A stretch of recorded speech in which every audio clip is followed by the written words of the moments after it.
my goal is here. This is John Dakin.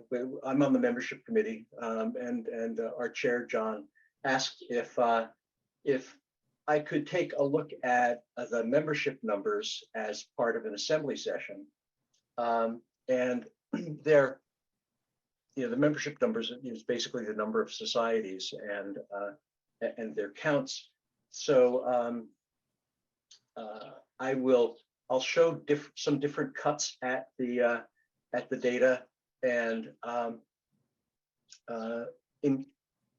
want to encourage a conversation. This is going to be a conversation. I want to see what all of us are seeing in this, as we walk through these things. So we'll start at the top level. And we're looking basically at 2010, and these numbers are the last calendar day of the last day of the calendar year. So what we're looking at here is the last day of 2010. Essentially the beginning. We got the years 2011 through 20 we had let's see. So this is the end of the year, and this is the end of 2021. So we have this 11-year spread, and you notice a large drop between 2015 and 2016. There's now this. It's a slightly different scale here. This scale is between 1500 and 1600. This is a smaller scale, but most of the 2015 to 2016 drop was the Ethical Humanist Society of Chicago, the Society in Skokie, dropping out of the AU. That was 93 numbers in and of itself. So this drop of 1799 to 1717, it was Chicago's drop, but then other other growth in other parts of the movement. So this is current AU societies, and where we are in the new numbers for December 31st, 2021 is just under 1,700 members. So, and we can go into whatever, we'll go back into this detail if anyone wants to talk about a particular society or compare societies, but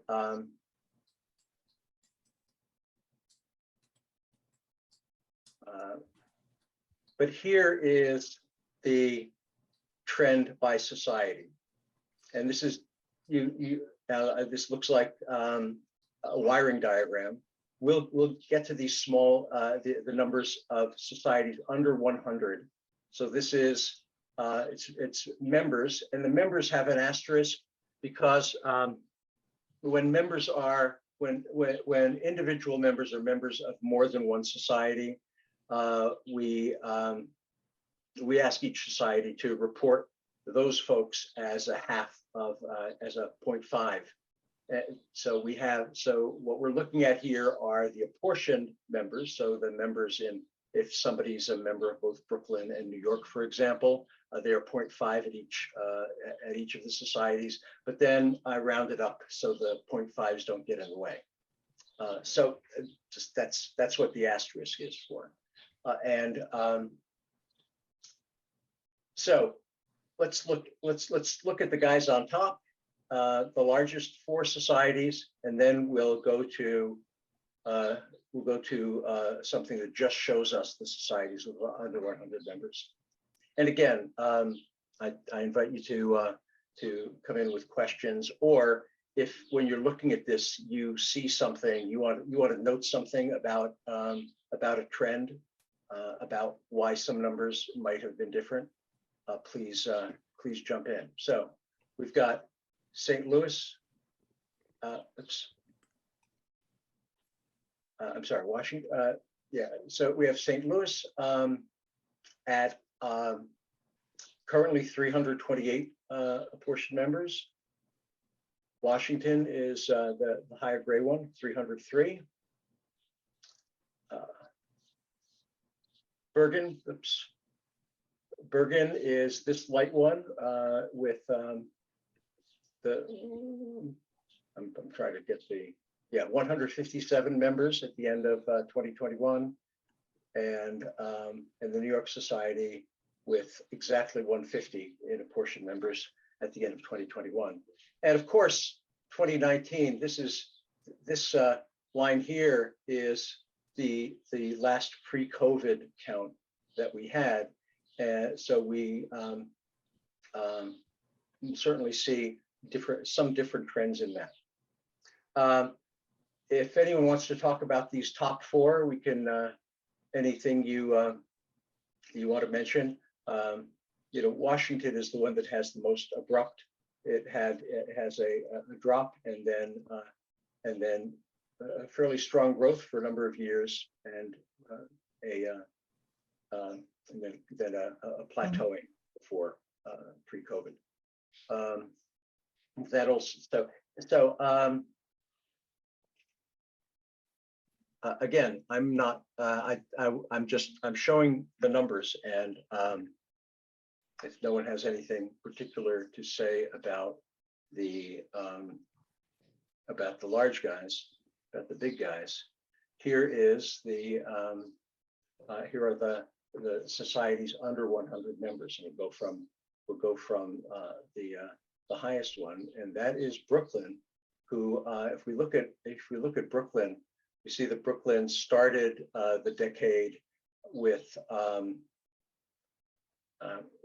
just over 70 members and ended with 91.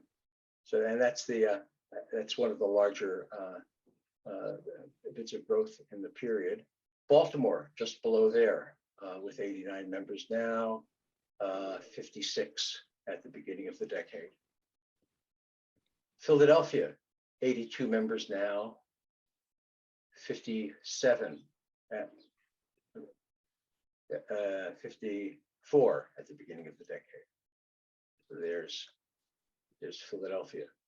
Moving to the next largest society, Northern Virginia, 67 members at the last New Year's Eve, and from 79 members at the beginning of the decade. So 79 to 61. Next, Mid Rivers, 55. And if we look at Mid Rivers here, so Mid Rivers started in the mid 50s and dropped into the mid 30s, and then particularly between 2017 and 2019 had really strong growth. So there's Mid Rivers, now a fairly new society, and now in the top half of societies in terms of size. Next, largest is Westchester, and Westchester had 51 members at the end of the year, started the decade at 77. So that's Westchester is one of the greater percentage drops and numerical drops across societies. Next, Riverdale Yonkers, 45 members, and Riverdale Yonkers also had they started just under 50, went up a bit, and then dropped into the 30s and 40s, and have been fairly consistently growing since the beginning of 2018. Under Riverdale Yonkers, Triangle, 42 members, and Triangle has been fairly consistent from the mid 50s to from the mid 40s to the low 40s over this period. Next, Essex. And so it's a little harder to pull out Essex here, but you can see these. So Essex was 35 members in the beginning, and a fairly and then growth at a bit of decline during COVID. And I believe that Essex added, did Essex add a children's program? Is anyone from Essex here? So, so here's, we'll talk a little bit about the differences between societies with a Sunday school, with a building, with a professional leader. But here is one instance where the adding the Sunday school has been associated with a change in their growth patterns. So there's Essex, and now we've got kind of a tie down here, Silicon Valley and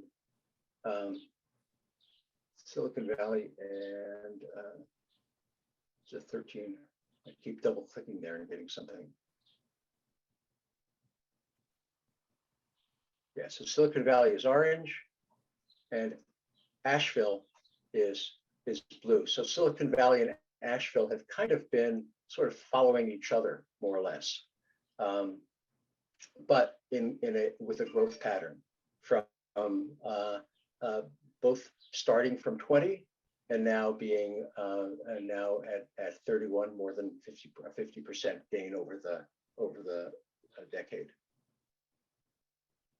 Next, going down, we have Austin, and there's Austin. Austin has was in the high teens, dropped to the low teens, and then started a growth pattern in the middle of the decade, up to the low 30s, and now in the mid 20s.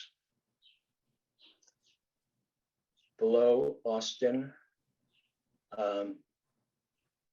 is Chicago Circle. In Chicago Circle, we started with a core. We added a number of people, and we have not added people since.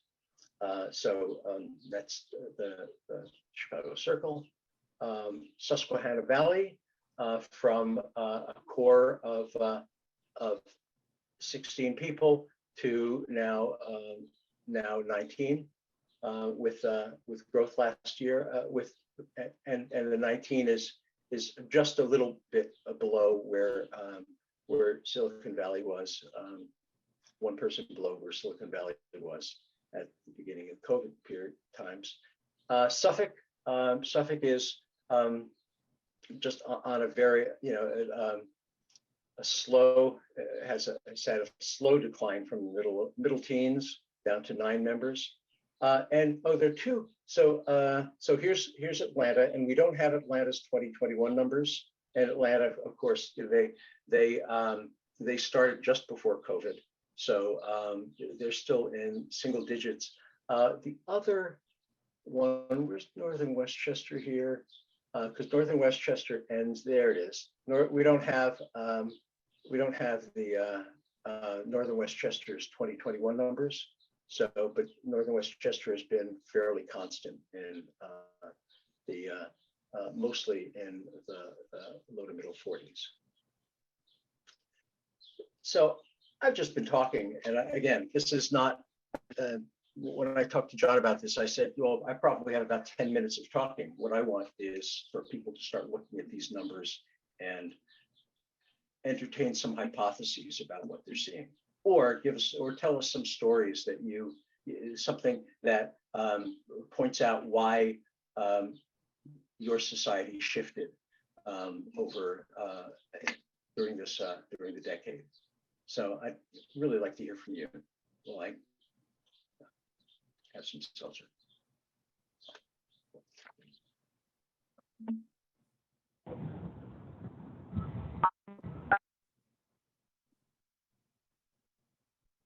And I have a question. Can you see raised hands, by the way? Oh, well, I can only see the first few people. So do raised hands pop up? So I see your raised hand, Bart. Yeah, me and Jeff Smith. Anyway, I was wondering if you could say a little bit about where the numbers come from. Oh, thank you. So every year, the AEU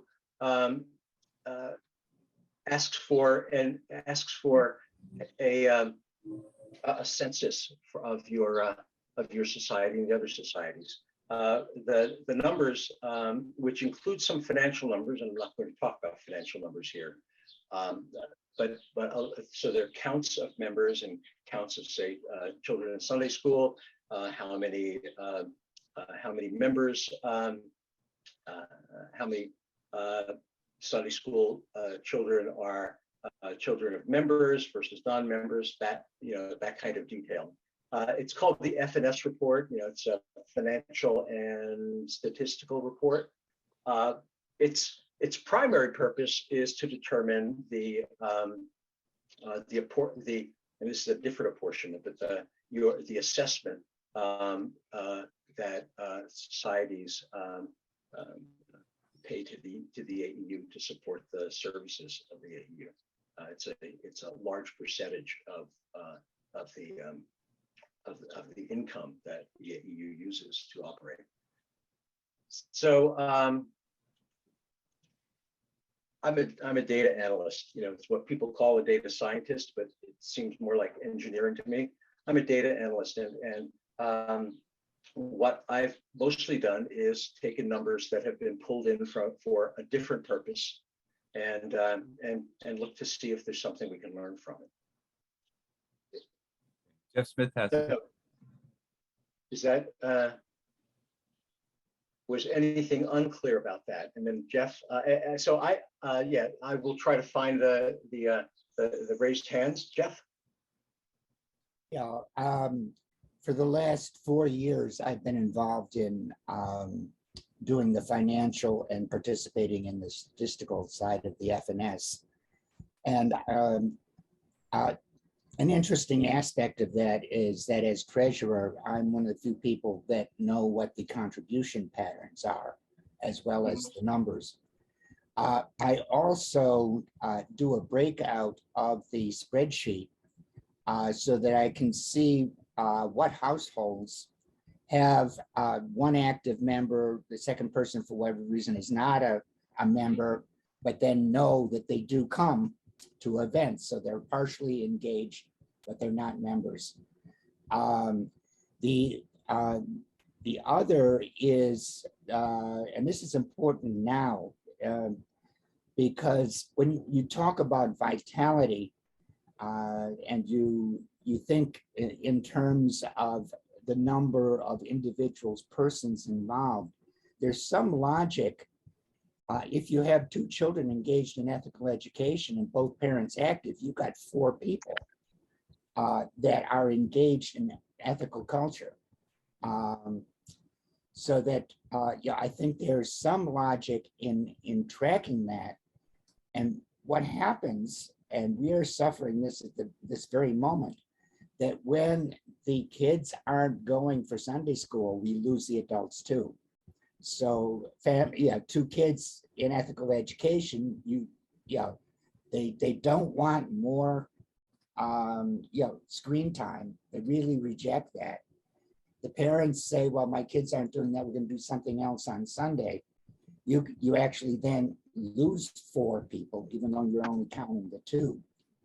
The other pattern that we have, and this has been a continued pattern, we have a solid group of members who both give and attend sporadically, and more attendance with a hybrid meeting, because they don't have to travel to the society. So that they are members, they contribute to our financial situation, but we don't see them very much. We cultivate them. Our care committee is in touch, but in terms of being at the building, they're not in that attendance count. So there's some nuances to the numbers, I think, that have to be looked at when you're trying to figure out what your membership strategy is. Thanks, Jeff.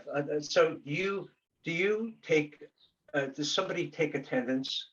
I remember at the Skokie Society 30 years ago, when I first came, Judy Carney was always taking attendance. So she had the count of how many people were there, but she also had a sense for who was there and who was missing.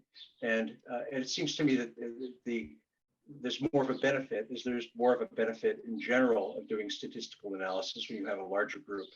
The numbers represent something more solid. But so do you take attendance, and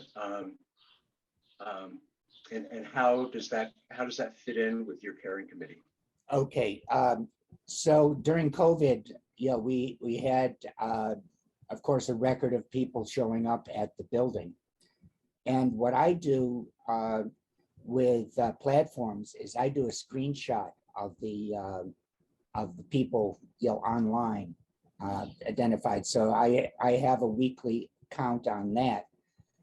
The real important thing is that Bart and several of our very diligent members go through and analyze who was at platform, who was at game night, who was at various meetings. So it's not only the platform attendance.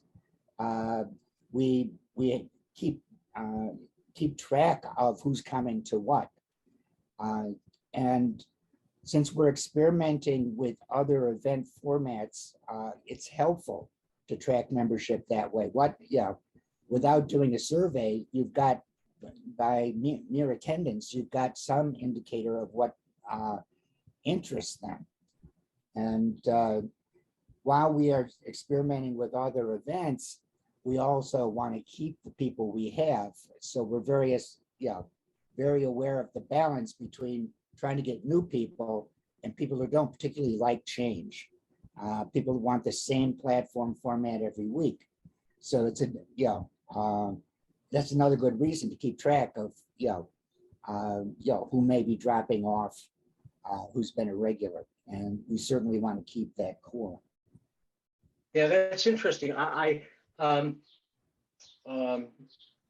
that when I started a series of kind of special meetings when the Skokie Society got a building, and it was easy. We didn't have to pay $50 for an extra hour of room. For the first time, the society met during the summer, but the building was still being built. There was an outbuilding, and Tom Hepner and I, for the summer, we would print up copies of an old platform, of just someone's platform that we got from the internet.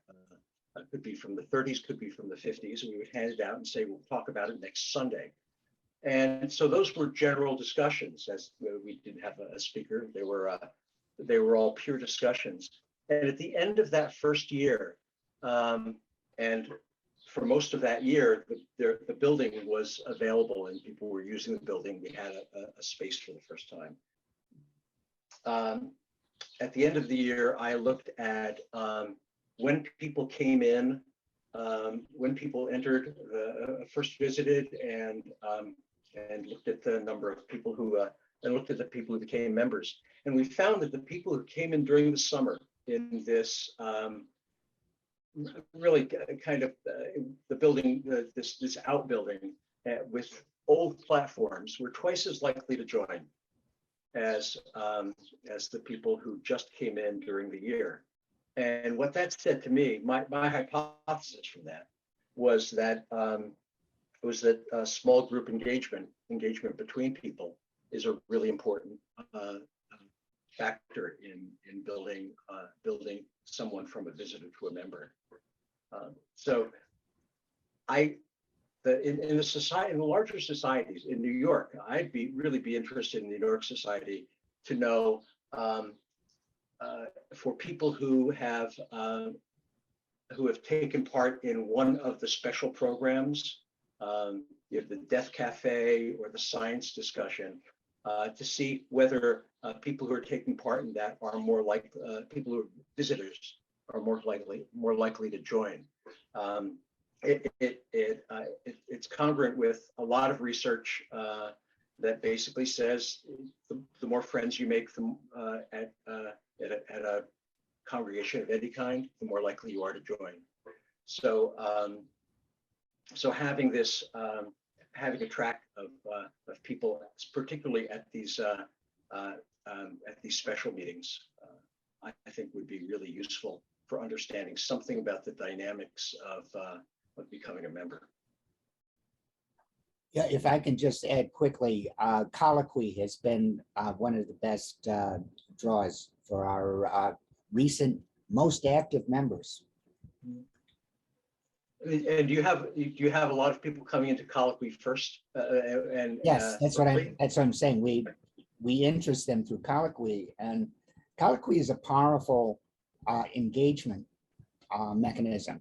So that people like colloquy, they're going to, be attracted to the broader society as a community, and also the way we do things. I think that's what the attraction is. So it's not just that the most involved members, not just that the most involved members are part of it, but that members become more involved. Yeah, and we've got a person who's now on the board who just 2 years ago came in through colloquy. Patty? Yeah, so I'm wondering, how does age factor into these membership numbers and new members that might be coming in? Are any of these societies actually attracting more youthful members, or do they seem to be more seasoned folks coming into the community?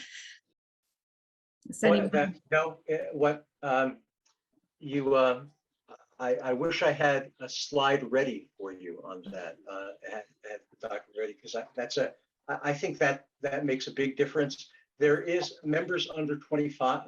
How many members, adult members, are under 25 is one of the statistics that that's asked for on the FNS forms. But I didn't put it onto the documents. I have the numbers here. But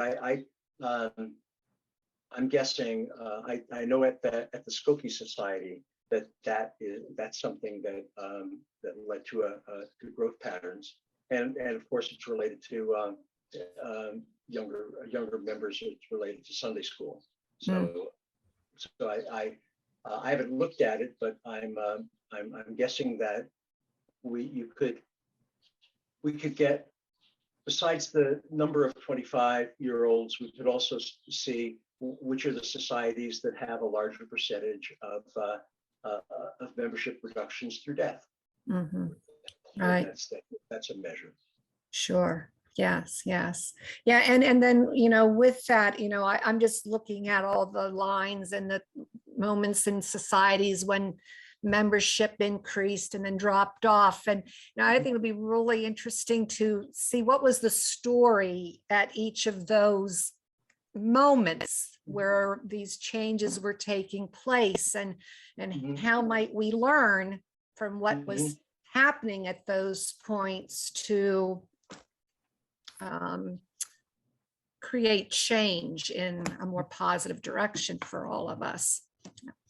So is there anyone who would like to talk to any of the changes that we see up here for a society where you have information about what happened at a particular time? I can highlight that that society. We have the largest numeric shift was at Washington, and so there's a drop from the beginning of 2012, the end of 2011, to the end of 2014, and then an almost straight line growth to a plateau the year before COVID, year and a half before COVID. So that's one piece to talk about. That's something where I assume there's an event related to this. The more general, the kind of secular declines, no pun intended, are you could also address, and again, throw out your hypotheses as to what what might have been happening. It's there's never one reason. It's always kind of a coalition of factors. The changes are we ask for new adult members, deceased members, and members who have left left membership. And so those three numbers together make up the differences. I didn't break those out. This is the year-over-year change. So emphasizing, instead of looking at the total numbers, this is emphasizing the change, and this is a count change in adult members. And where you see pink, it's a decrease, and where you see green, it's an increase, and the bars get a little larger. But you could have some sense, and this is one where I did not take the 0.5s out, and I really should do that. What was it you're saying? You did not do? Oh, it's the 0.5s get like 11 Oh, points yeah. here. They get in the way. So let me just. I've got this.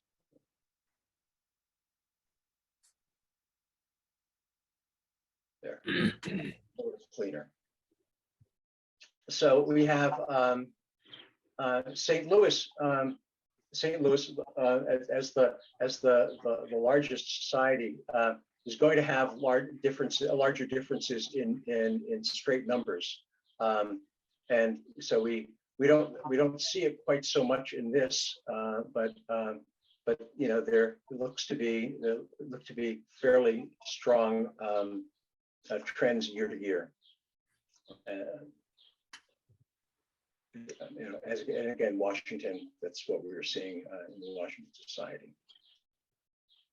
So Baltimore, if there's somebody here from Baltimore, Baltimore had a big change between the end of the beginning in the calendar year 2013, and then also an increase in 2014.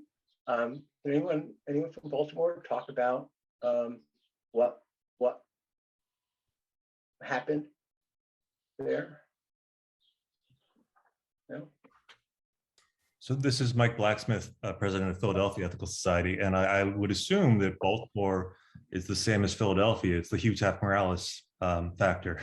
That's around when he started his part-time leadership for both societies. Yeah, that makes sense. So here's Philly with the Philly increase was a little slower, but something that built over time. And we'll see in another chart the effect that Hugh has had on Philadelphia and Baltimore. Anybody else seeing pieces here? Mid Rivers. That's a huge. That's so we've got a drop, and this is around the time I think that Bob left the leadership position at Mid Rivers, and then it's flat, and then gangbusters. Bill or Jill, you talk about that. It's Phil, and I don't know if you can hear me. Say yes or no. I can. Hello? Yes. Yeah. Okay, I'm sorry. I'm at a disadvantage because I'm driving down the highway. So I got several things I can say, but I don't know who talked about documenting their numbers, but at Mid Rivers, we document our numbers on a weekly basis, our attendance numbers, and we separate it up by members, children, visitors, and the speaker and the topic of the speaker, because we found that certain topics have a bigger draw of visitors than they do other topics. So I just want to throw that out there, and maybe something you want to add to your matrix. Thanks, Bill. The other thing I wanted to talk about is the difference between a smaller society that is not in their own building and they do not have their leader, Yes, it is. and those that do not, because, and I have analyzed these numbers. I did a pretty deep dive into the numbers when I was the chair of the I'm doing all right, except society in the middle of development. running a meeting right now on Zoom. Bart, sorry? would you mute, please? Thanks. Okay, Bart's muted. Go ahead. Go ahead, Bill. So yeah, What part did you hear? Yeah, so it was Jeff Smith from Westchester who was talking about the counts. But so just the last two sentences, I think. Okay, I was talking about difference between a large society without a leader or a building and a society with a leader and or a building. And those differences in those numbers I found to be pretty dramatic. Now, I know for Mid-Rivers, our financial success depends upon membership. We don't have a building that we can rent out. Mm-hmm. So I think it's an attitude difference of that we, as our membership, pretty much to the person understands that we need to grow membership in order to become financially stable. So have you done any analyzing of that in that frame? And I guess the same thing goes for a leader. Well, I haven't looked at the relationship between membership growth or membership and donations, membership growth and donations, but the data are certainly there to look at. It's but individual societies are going to have a much because we're only seeing the total. We don't see the difference between a number of members making medium-sized contributions and a lot of members making small contributions and one or two very generous donors. And that's one thing that I'd love to see the distribution of those things. And I think it probably relates a lot to age with the large donors. Well, I'm not talking about donors as much as I am talking about members. Our average donation is less than $400 per person. So for us to survive financially, we need to draw more people, and we need to get them as members. So our whole focus, from our platforms to our activities to our social activities, is all geared towards membership growth. And we think about membership as soon as we walk in the door. So that, I just didn't know if you had done any deep dive into those kinds of thoughts.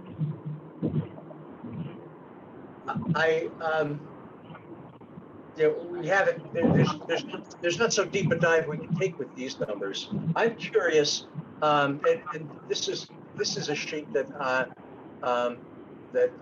we put together in conversation with John Dakin. It only goes to 2019. We didn't do the COVID differences here, but you have in 2018. Mid-Rivers added 12 members, 2019, 11 members, versus zero and a single digit, one or two member differences before that. What was the change from 2017 to 2018? There must have been one.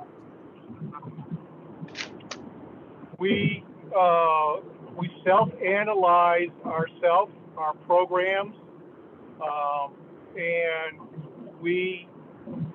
the basic thing that we did is we put the joy back into Mid-Rivers, Ethical Society Mid-Rivers. And I think that when people walk into your door and they see everybody getting along and liking each other and having conversations with each other, it goes a long way towards them wanting to be part of the group. So we did a self-analyzing, and we decided to do a lot of different things differently. Both of our programs, we meet off-site, we do field trips, we do a living ethics discussion as a platform. We have only 2 speakers per month. Other times we do other things. So, we've worked in nursing homes, we've done highway cleanup, we've gone to visit cemeteries, this area here in the Underground Railroad, we've done Underground Railroad tours. So we don't sit around consistently in our building that we rent. I think that was a really,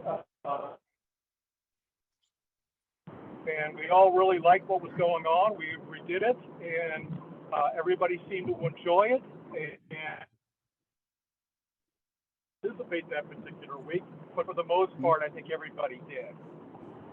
Bill, you mentioned that you note what the speaker topic when you have an outside speaker and you have membership. Is there a class of speaker or topic that when someone comes in to see that talk, they are more likely to come back?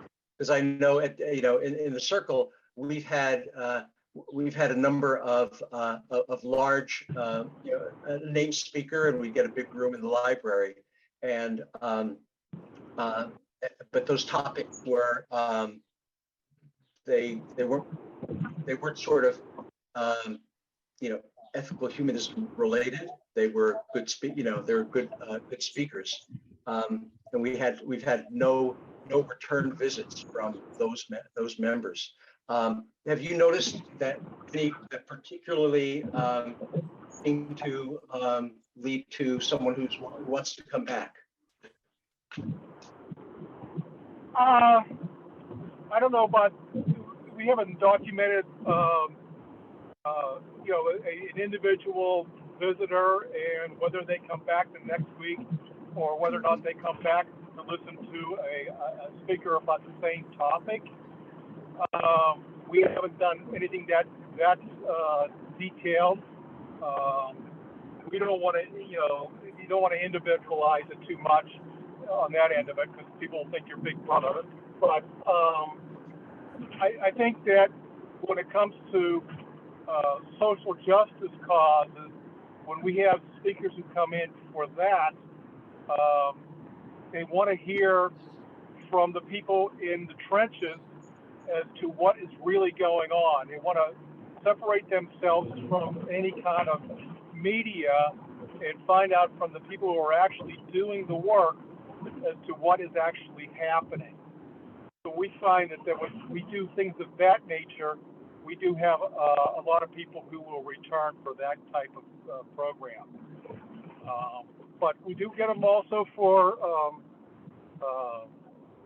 field trips as well. We went to the Holocaust Museum one time, and we were anticipating maybe 20 people, and then 40 people showed up. So, and like 15 of them were visitors. So things of that nature, we find that people are hungry for that kind of information. And I will say that our Sunday ethical education for kids program is very vibrant. They do a lot of field trips themselves. They go on retreats on their own, and they're very, very, very active outside of the building itself. So these field trips, the field trips for adults, are they generally Saturdays, or is it something that replaces the Sunday program? They are the platform. Got it. I wouldn't say replaces it, but they are the platform. So thanks, Bill. Let's see. I don't know who raised their hand first, Scotty or Carolyn. Hey, one more thing, Ken. Can you tell me how to mute? Oh, Sorry. what's the mute? Is it *6 or #6, something like that? Okay. Try speaking now after you've done the, is it hash? Okay, can you hear me? I can hear you now. I'll try No. #6. Okay, great. Let's go, Scotty. I'm just going to guess you were there. Right. So I just wanted to say with, And you're New- New York. Just New for York. folks to know. Yeah. so I'm curious about what went on myself, 2011, 2012.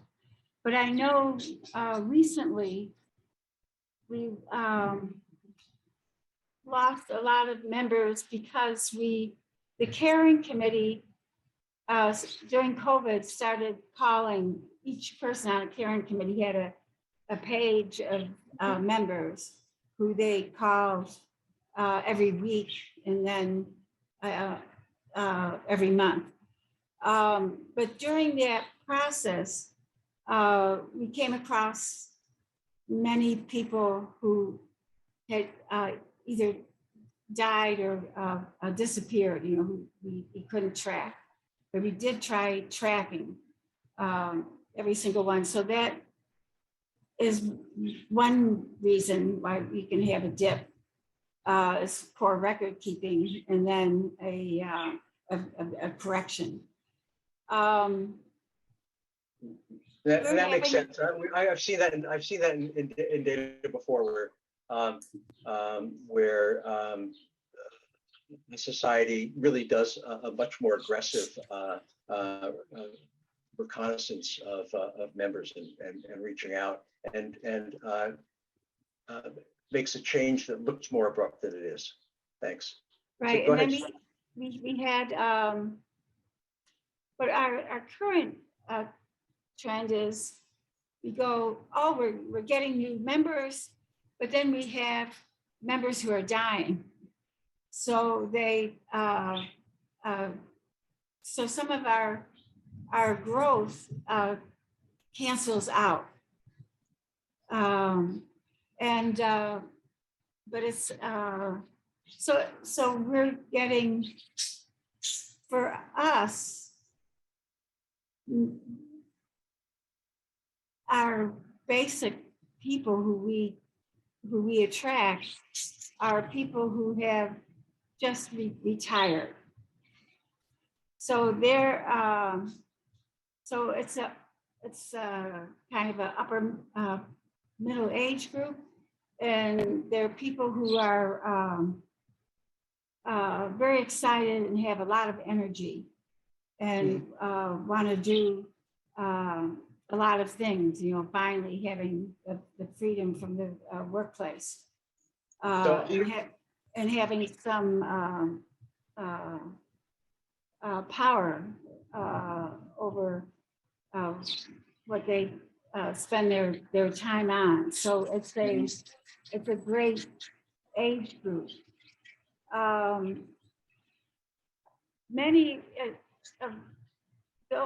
people became active who had not been active during COVID when we started growing programming of like the science coming back, storytelling, just a lot of different topics that members themselves proposed and ran those meetings. It would be maybe once a month or twice a month. And so that became a source of maintaining members and also growth and participation. Thank you, Scotty. I'm showing the New York. So this is it's not all that clear here, but these three columns are new members per year, deceased members, and members resigning. So so it looks like that New York had a fair number of members resigning, and that has That's decreased considerably. But then what you're saying is that the memberships have picked up since the end of last year. So we may see more. Yeah. So that you see in platforms a younger population, but they're replacing people who are dying. Great. Thank you, Scotty. Carolyn? Okay. I was just gonna, in terms of the chart that you had up earlier that had the little green and no, the next. Guy or this one? Yeah, that one. I was Okay. alarmed when I saw the red spot next to Austin because I thought we were mostly stable. We would lose a few and gain a few, and we seemed to be kind of interesting. We had a slow time up to 2016, and then we began to start to grow. So that number startled me. So I went back and I looked at our 2018 membership list to see what the changes were. And I could count down. I counted 10. I was trying to listen and count at the same time. But I could count 10 who moved away and were no longer in the area to participate. And also a group of parents who wanted to do something else with their children on Sundays. Which is an issue to talk about in Austin about how did we suddenly lose a lot of Sikh parents.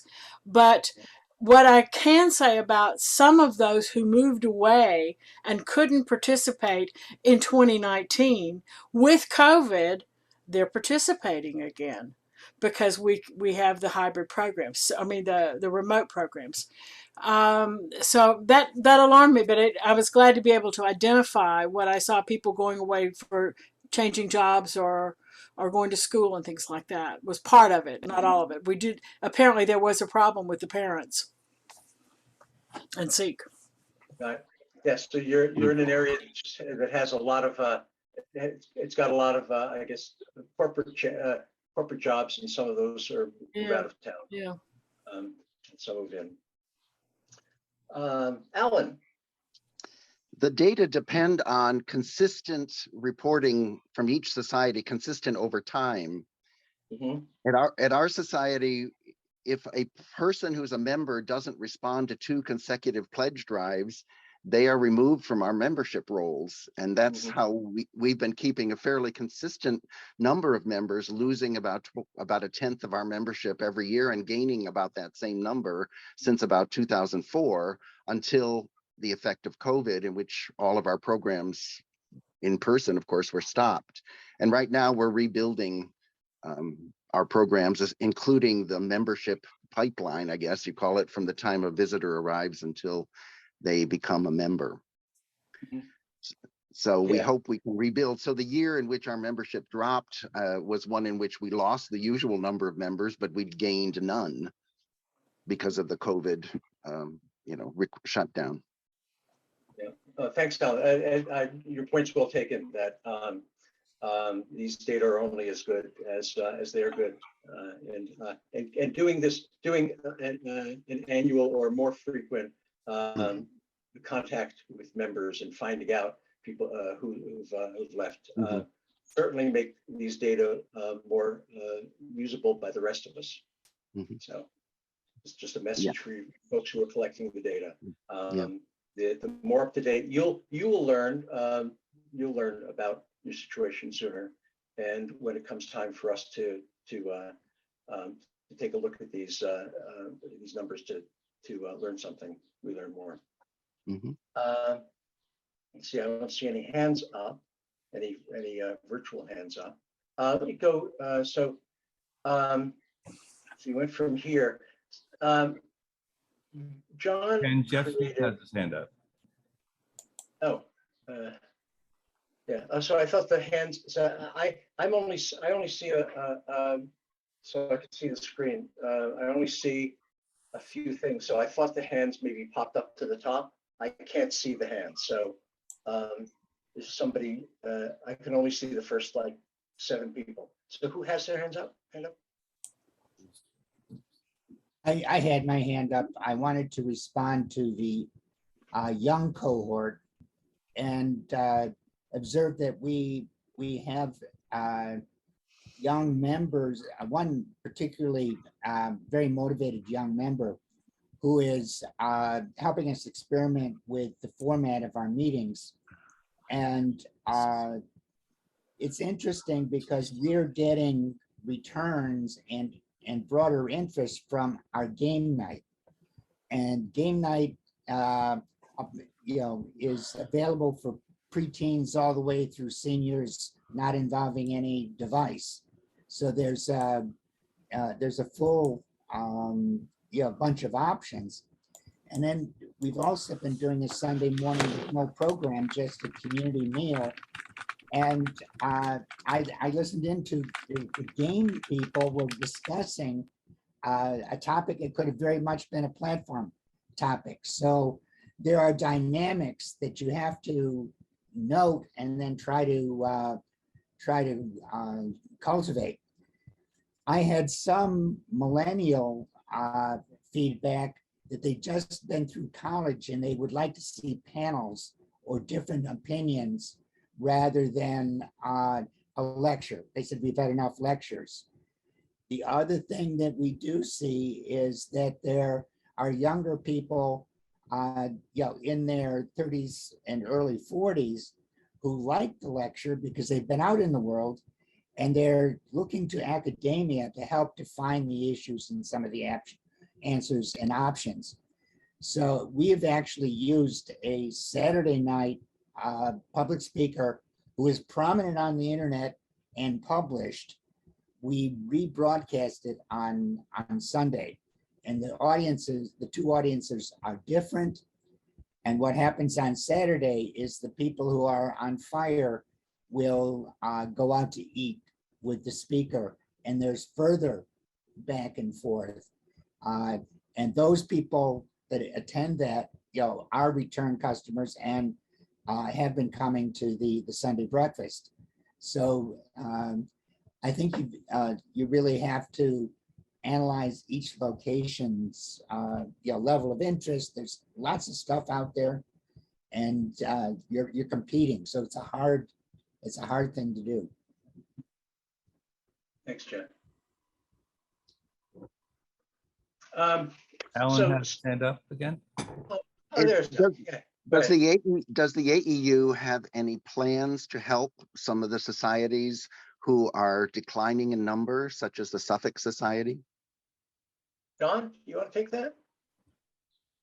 Well, yeah. Willing to take that, John? Yes, I am, and it was actually something consciously done to place this presentation in this particular order in today's program.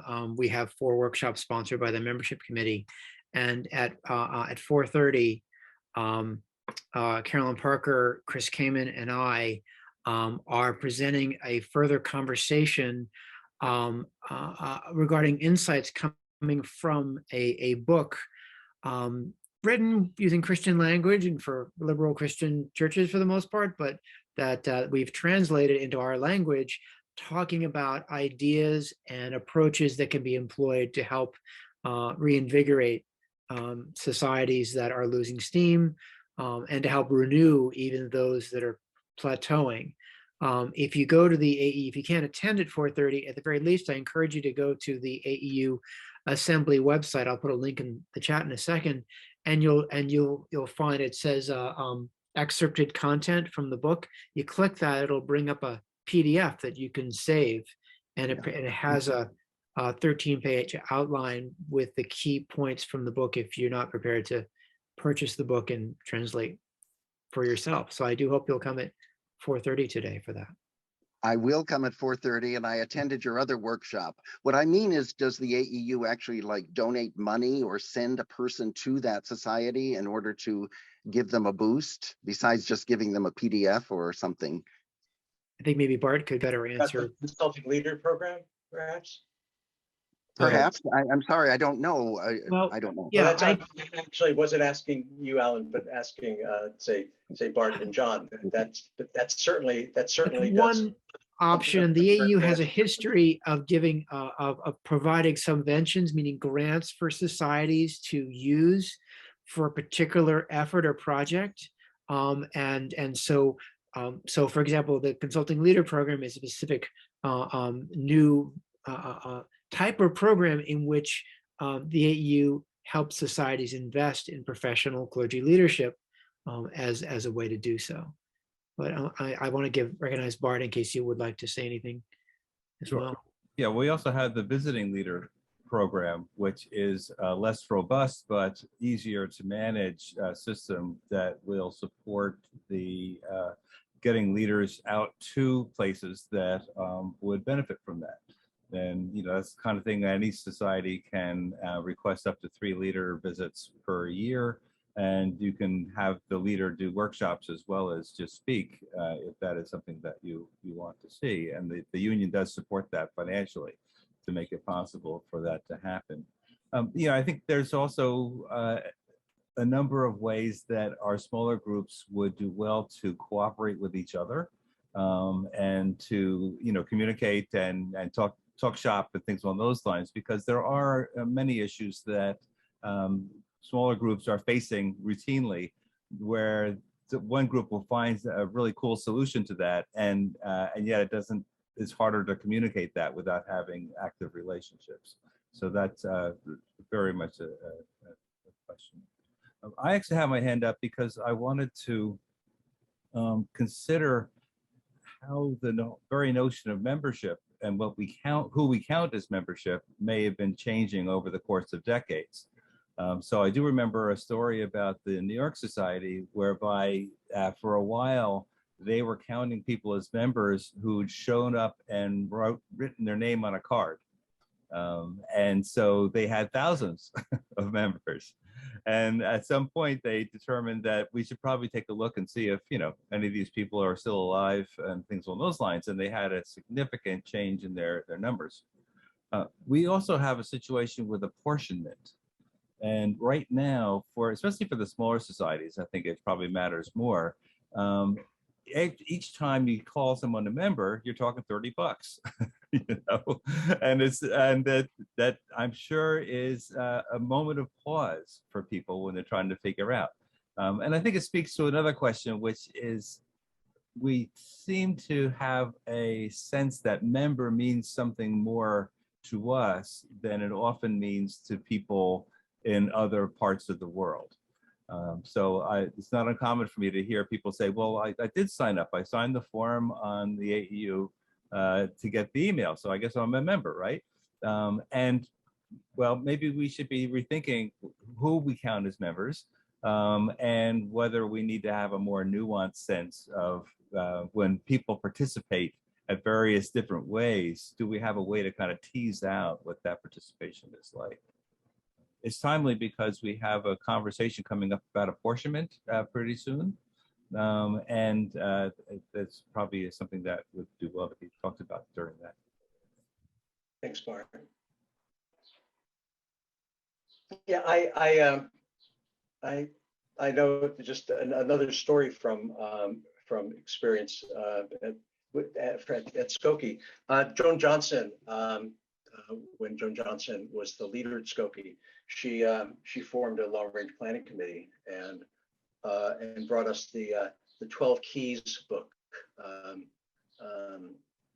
which was based on a study over hundreds of liberal Protestant congregations, and there were kind of 12 rules of thumb. And I tried to apply those rules of thumb in building out programs.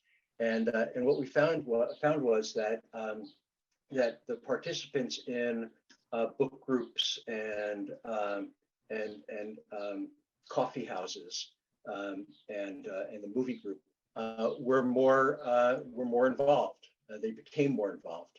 There were two members of the fiction circle who at one point or another I asked if they were interested in membership, and both of them said, I'm not a joiner. Both of them were eventually on the board. So I think that the value, like the like these the discussions, the game night discussions, the value of that in getting to know another person is there's plenty of research that says the larger your social circle is, the healthier you are, and the healthier our groups are when we create opportunities for people to be together. So I know Patty has her Chicago. hand up. Pardon? Patty has her hand up. Yeah, just quick. I'm just thinking about our networking and how we might be reaching out more to groups that maybe have much larger membership than we have as ethical society organization. Maybe resources they have are, much more available, and maybe, there's an opportunity for us to look at building some of these relationships. I mean, I'm just thinking, with Black non-believers, or, there's some really good groups out there that are organizing, and they have some very unique and interesting resources that we might be able to tap into if we would, think about working together. Makes sense. Just one other, in terms of what might be helpful for our smaller societies. We used to have a thing called the Lay Leadership Summer School that happened every 2 years in North Carolina. And though we don't have that particular program, I think there is a strong need for something that has a robust training capacity that would be usable for our members. And so I do have hopes that that is something that we'll be able to launch in the next year or two. Thanks, Bart. I wanted to bring another document up, and this is based on something. Let's see. Go back to Excel, and not here. Oh, that's it. This in case anyone's interested in the long-term trends. We've got this, but so what we have is in 1969, which was I guess the first year these data were collected. In 69, there were nearly 5,000 members in the movement. Okay, we're still seeing the red and green one. This time I selected, so I thought it would just follow Excel. So let me go to the screen I wanted to be on and try that again. Are you seeing a screen now? Now we're just seeing you. Yes. Oops. We're seeing you spotlit. You're not sharing at this moment. Okay, got it. Okay, so yeah, there. So I'm just going to do the desktop. Okay, so so these Ken, I'm sorry to have to interrupt. We need to prep pretty soon for the 2:15 session. So I just wanted to see if you might be able to. It's just about 2. So I was wondering if you could make the last point you might want to have to make, and then. Oh, got it. Yeah, I'm sorry. I thought we were 2 o'clock Eastern, I should say. So 2:15 Eastern is the next session. Okay. Got it. Okay, so if anyone's interested in seeing these numbers, I can pass these numbers on to you. This is a comparison of the 9-year change in the number of membership, and this one is key to having a building or not, and in terms of change in membership, and here it's listed as a percentage change, and I didn't see very much of a difference between buildings with societies with buildings and not. There's of course more variation in small groups. With Sunday school, same thing we see. There are lots of Sunday schools, but there's the no Sunday schools are distributed. This came from something that John did. I thought this was interesting. This is societies with a professional leader in orange and societies without in blue. And only one society without a professional leader was, and that's Suffolk, had losses during the decade. All of the other lay-led societies had increases. Philadelphia and Baltimore, the difference between Philadelphia and Baltimore and all of the other societies, I think credit has to go to Hugh Taft Morales and all of the programming folks who have worked around and membership folks who have worked around Hugh's tenure at Philadelphia and Baltimore has really made a difference. I think my hypothesis from this, and this comes from the work we did with 12 Keys, is that because this is a shared situation. Here's my hypothesis, that the societies that are lay-led, more people have to work with each other. So there is more of that talking to each other. And there's a little more cohesion among the membership. That's the hypothesis. I would look at ways to engage more people. In New York, it's doing that with specialty, with these special programs has been great. But I thought this was interesting. It does not reflect to me a professional leader. It reflects the need to talk to each other much more when it's a lay-led society. So yeah, I thought we had another few minutes on this. We actually do, Ken. I was incorrect.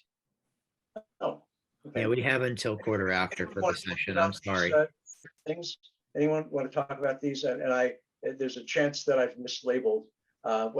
For Sunday school, I have most years, but there's some like Philadelphia that there were changes over the time period. Essex had no Sunday school and then brought in a Sunday school.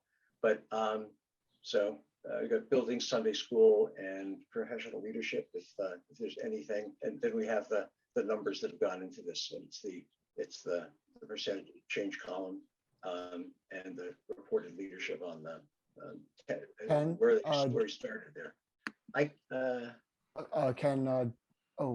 Jeff then Laura has their hand raised.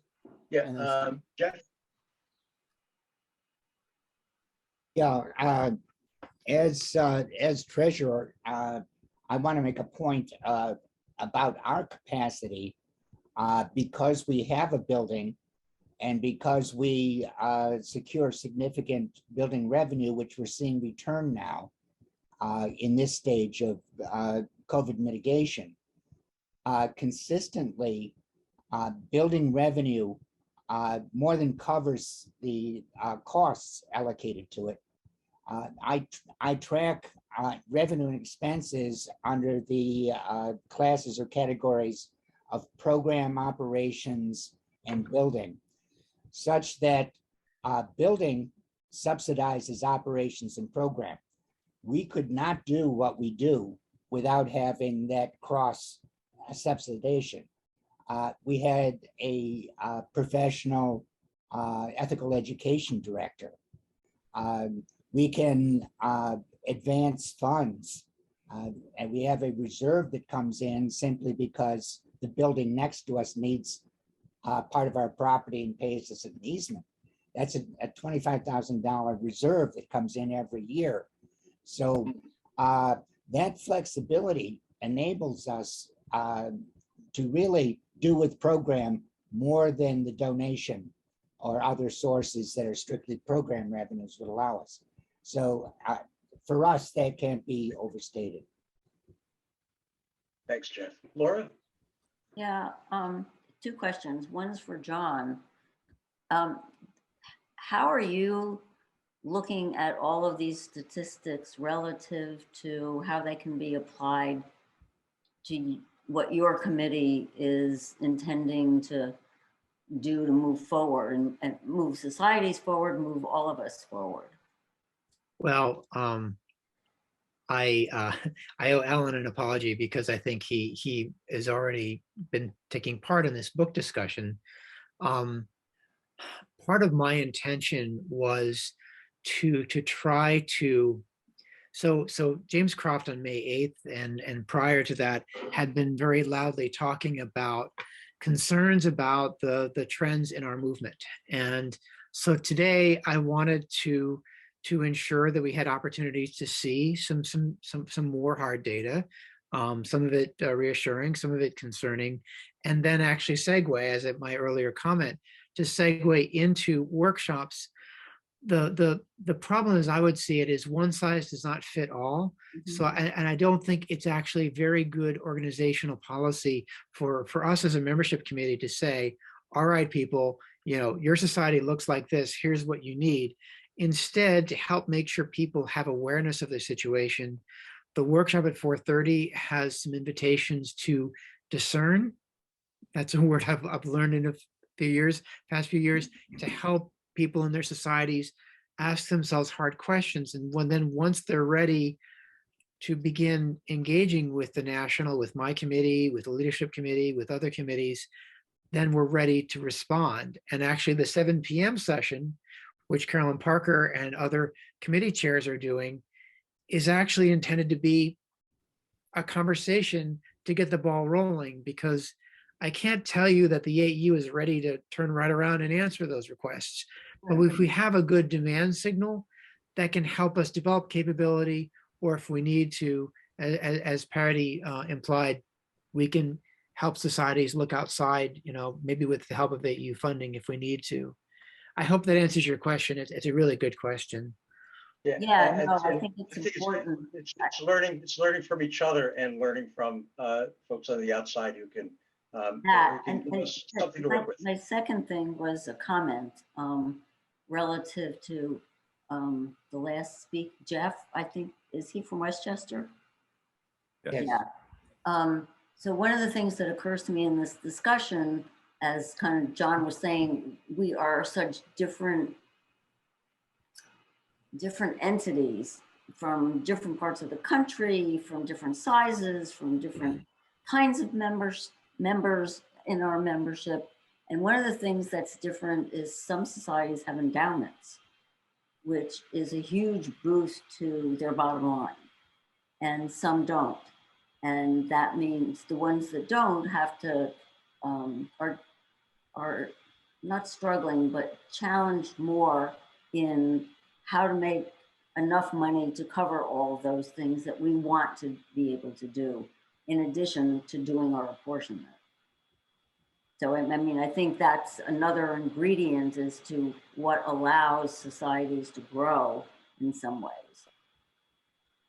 Thanks, Laura. Yeah, it certainly is easier to plan with the endowment, but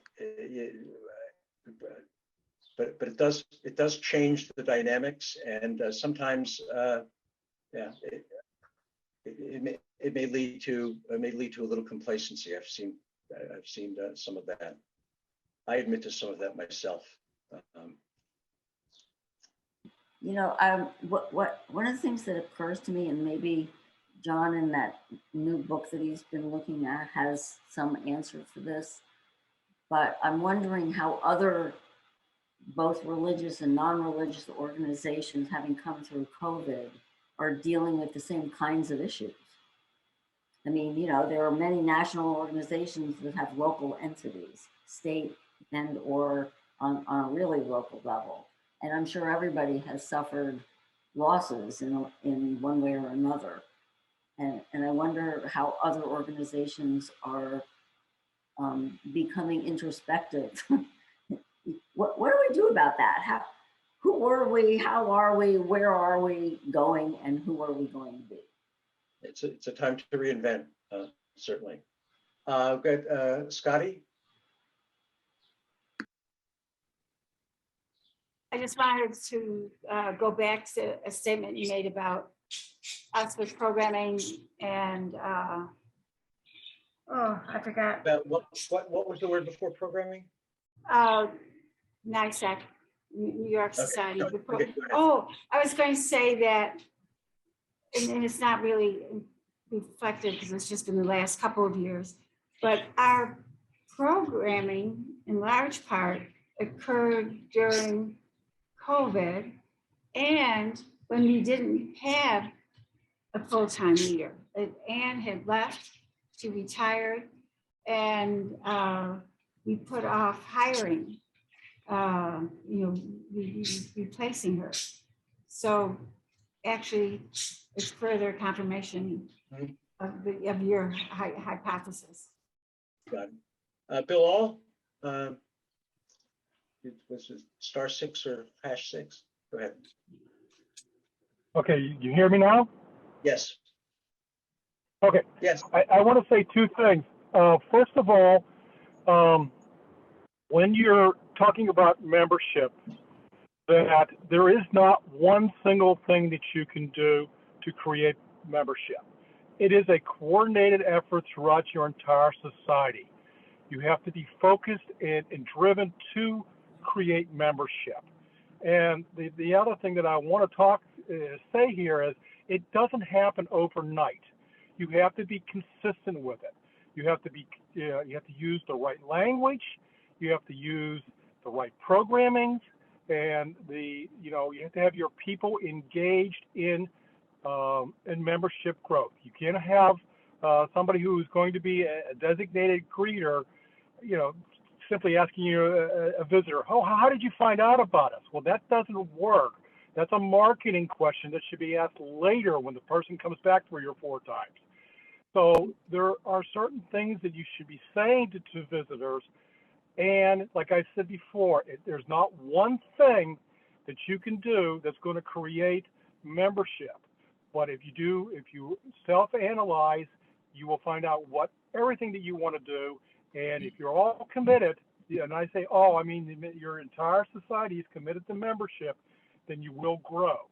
But again, it's not going to happen overnight. So that's just what I wanted to add to the conversation.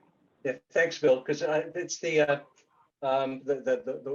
the 1% improvement idea, that if a whole lot of things add kind of 1% improvement, they in many cases multiply, and that's so yeah, it's a system, no question. And having people, what we've seen is that there are things we can do to increase membership, and there are things that increase returns, and there are just ways in which people individually may say something or use language or manage that first discussion in a way that doesn't take advantage of someone's interest in us and may negate it. So yeah, it's a whole system, no question. Yeah, and some sales training would probably. Yeah, I use the AIDA model. I'm a marketing and business economics MBA. Awareness, interest, desire, action, to look at the different pieces of this.